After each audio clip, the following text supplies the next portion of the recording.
Kasi ang... Kasi, hindi, yung punto ng ano, kasi lumulutang Yan, na yan, naman yan. daw yung mga impeachment kayon. Oo. Baka daw sa ganito pangyayari sen, ay marami na Bakit namang yung mga... pag-uusapan natin, di ba, may nagsabi rin na basura lang ang katapat ng Minority Report. Ayun nga. Yun nga. So, gusto Kayo niyo ba? naman kung ano-ano na lang gusto niyo pag-usapan natin dito. Gusto niyo ba? Yun na lang ang ano, diretso na tayo doon. Yun O, di ang sige. basura pag yun ang ating pinag-usapan. Kasi yung basura ni Gutesa, hindi ho naman Minority Report yun. Hindi. Pera po yun. Pag-usapan din natin yun. Ayun, Mas sinabi mo ba, Gutesa, sinasabi mo, impeachment eh. O yun na nga po. Oh. O di sige, doon tayo sa ano, reaction po ito doon sa mga kasama ninyong senador. Kasi pinag-uusap-usapan ito halos isang linggo na po sa social media, sa mga programa sa radyo at telebisyon.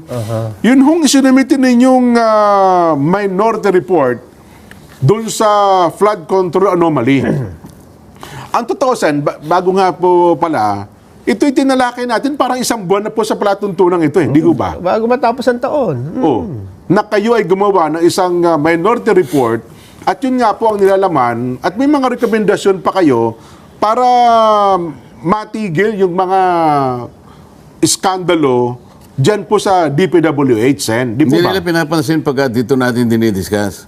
So, ang ginawa namin ni SNIME, doon na Opo. lamang sa Senado. Opo. Tinabag namin yung mga inakala naming magagamit namin na pwedeng sila ang magsalita laban dun sa aming inihayag na minority report. Ayun nga, ganun na nangyari. Ganun pala yung technique. Ayun, opo. Alam mo, sa tagal na nun, December 10 pang ibinigay yan sa opisina ng Senate President.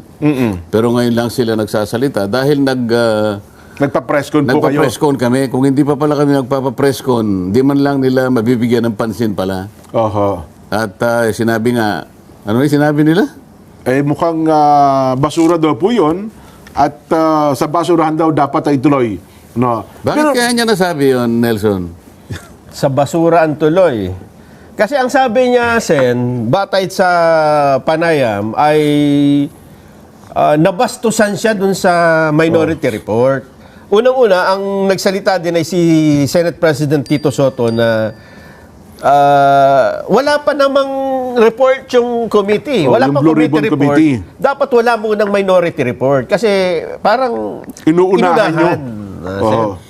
Hindi, yung sinasabi niyo na wala pa namang report ang majority committee. Oho. Edi pasinag natin kung bakit wala pa silang report kahit partial lang. May sinenda ko kay director eh. Direk, kung nandyan ka, pwede bang ipalabas mo muna para makita natin? Bakit hanggang ngayon wala silang ma-submitting report kahit partial lang? Oho. Oho. Kasi dyan magsisimula ang ano eh. Ito ang may dahilan kung bakit nilabas na namin yung minority report eh. Bakit Dina-draft. Ayan. Sige, direct. Dina-draft. Mahina itong mga staff ko. Sabi ko, before mag-break noong December, tapusin nila eh. Ngayon wala pa. Wala, nakatingin lang sa akin, walang tumatango.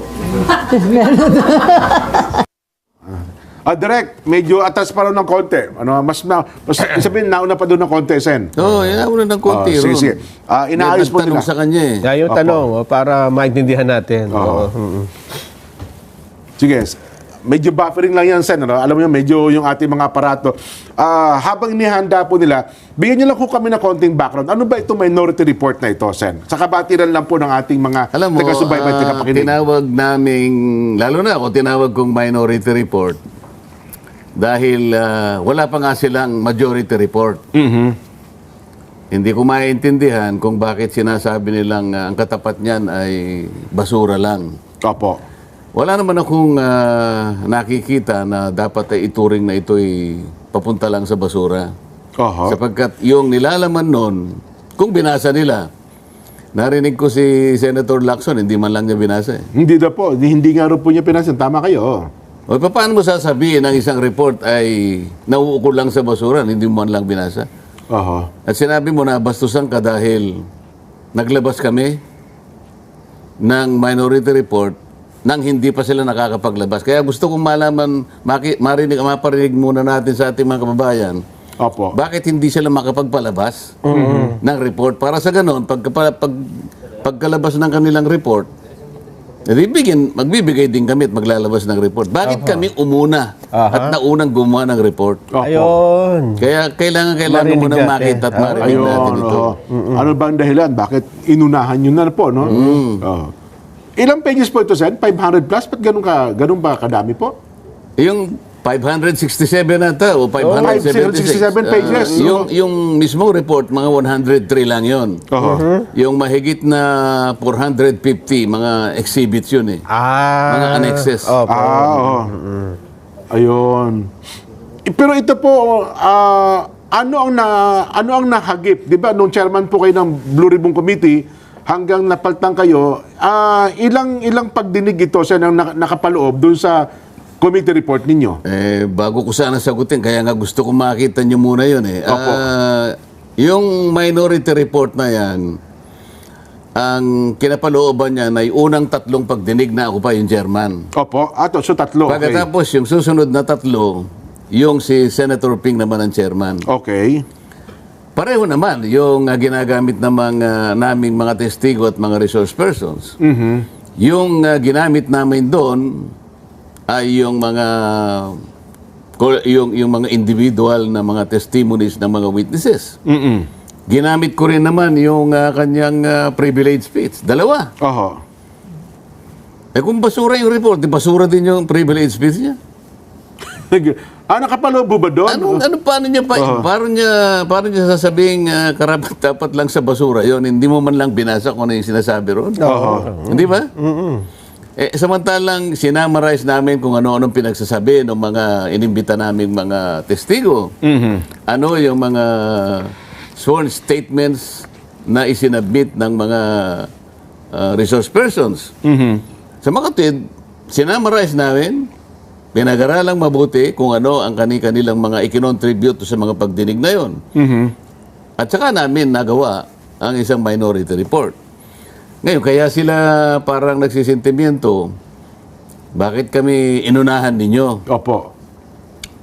Kasi sa mga tuntunin naman namin, sabi niya, kinakailangan mauna muna yung majority report. Tama po. Oo.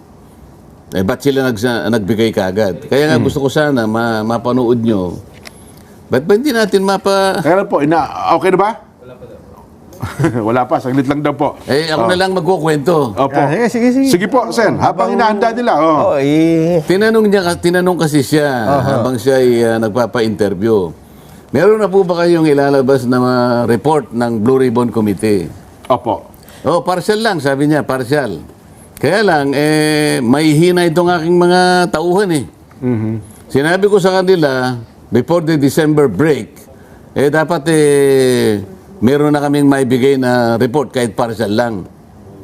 Nakatingin lahat sa akin, tatangu-tangu lang. Oho. Kailan ba gagawin yung report na sinasabi na yan? Maihina pala yung kanyang mga sariling tauhan. Ang mga tao, Jen, Nelson, naghahantay.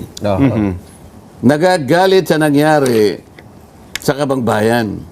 Ano? Bagot na sila kung may mangyayari pa dito sa ginagawang investigasyon na yan. Oho. Pagod na sila ng kahihintay. Opo. Noon pa man. Kaya naisip ko, totally, ayaw niyong pansinin. Binigyan ko na yung opisina ng Senate President. Alam mo, Jen, para makatulong lang kami. Baka naman sa paggawa namin ng minority report na yun, mamotivate naman sila na gumawa na rin tayo. Opo. Kasi kung titingnan mo, baka naman kapag binasa nila yon, makatulong sa kanila. Dahil yung pinanggalingan naman, hindi naman sarili naming opinion yun. Oho. Testimonies ng lahat ng mga inimbita namin. Mula sa mga pahayag Oho. at sa mga statements. So individual or even collective testimonies, pinagsama-sama namin, inaral, sinamarize, at doon ipinakita namin yung mga eskema na ginamit. Kung bakit nagawa nila itong mga ganito. Oho. Ano-ano ang pamamaraan na ginawa nila. Magmula sa mga allocable, sa mga leadership, yung pinagsamang bicameral committee report, yung mga unprogrammed appropriations kung paano at kung paano ginagamit ng mga proponents at nakakakuha yung mga allocations. Ipinresent namin doon per district kung bakit may mga distortions yung mga allocables na tinatawag. Merong isang distrito, merong 5 billion, merong 11 billion, yung party list, wala.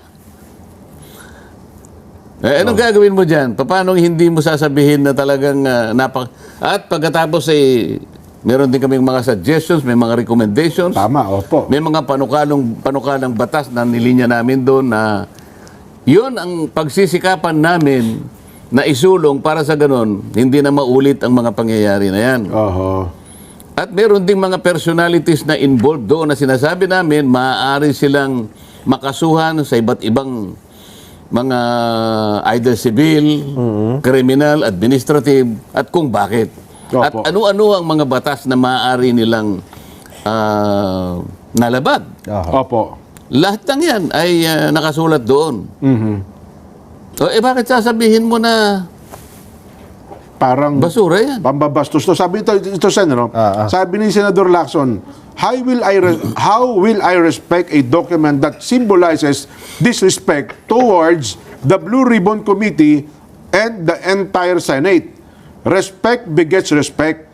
How will I, as chairman of the Blue Ribbon Committee, treat with respect a document that symbolizes disrespect toward the Blue Ribbon Committee and the entire Senate, both of which they are members?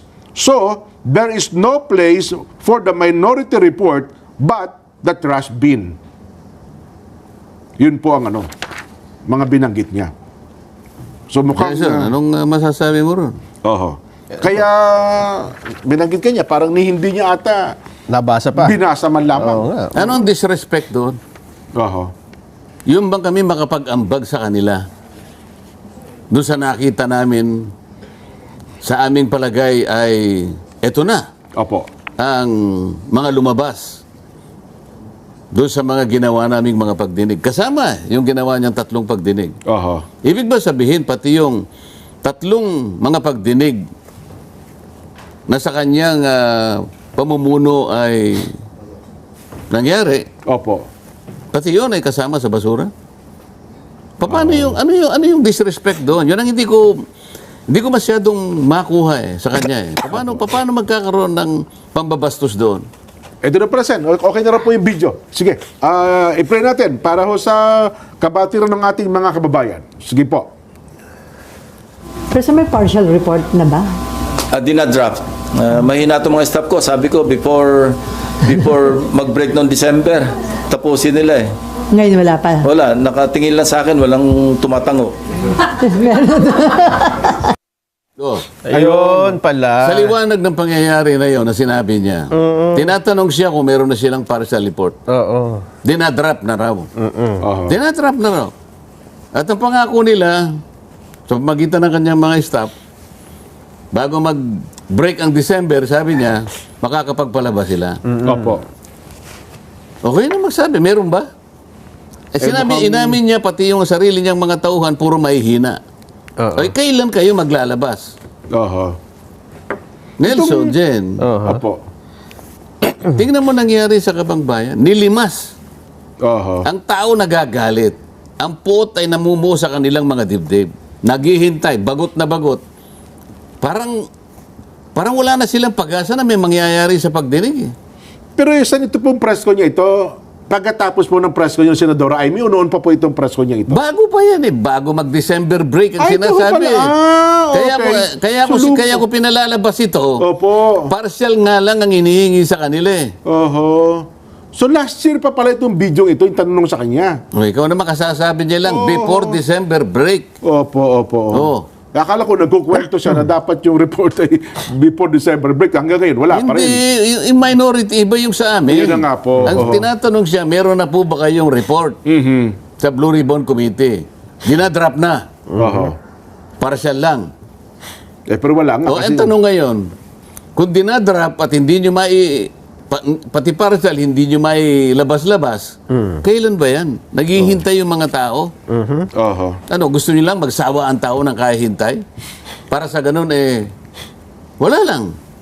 Sa kasasawa ng tao, hanggang sa mawalan sila ng interes, yun ba ang patakaran? Kay SP Soto naman, Sen, itong kanyang reaksyon, sabi niya, walang naunang minority report, Yeah. walang pang media. Anong silbi nun? Hindi nga maikalendar on the floor. Kahit anong committee report yan, unless I take up a plenary, ay wala yan. At the moment, it's a media report, pang media. Nilabas namin sa media dahil nga gusto namin makapaglabas sila ng report kagad sa lalong madaling panahon. Hindi ba? Bakit sinabi ba namin pag nilabas namin yung minority report, ite-take up? Sinabi ba namin ganun? Hindi. Sa kagustuhan lang namin na mapagsilbihan ng bayan na naghihintay, ano ba talagang nangyayari? Wala pa bang report dyan? Wala pa ba kayong may re-report sa amin? Wala kayong may uulat sa amin? Samantalang nilimas na, sinimot na ang kabangbayan. Ganyan ba? Ilang pang pagdinig ba? Ngayon, nung ginawa namin yung minority report, para sa ganun, maingganyo man lang sila. Okay. Yun ang pinakapakay nun eh. Hindi para sabihin namin, wag na kayong gumawa, ito na yung sa amin. I-take up natin sa komite, sa plenary. Wala mang may sinasabing ganun. Hindi naman pwedeng mangyari yun eh. Oo nga. So, pero siguro, ang point lang nila, Sen, ba't yung parang inunahan nyo kasi kami? Kami ang... Kailan nga kayo maglalabas? Ayun. Paano nyo sasabing inunahan kayo? Kailan ba kayo maglalabas? Ay, maglalabas pa ba kayo o hindi? Ayun lang. Ano nga, oo.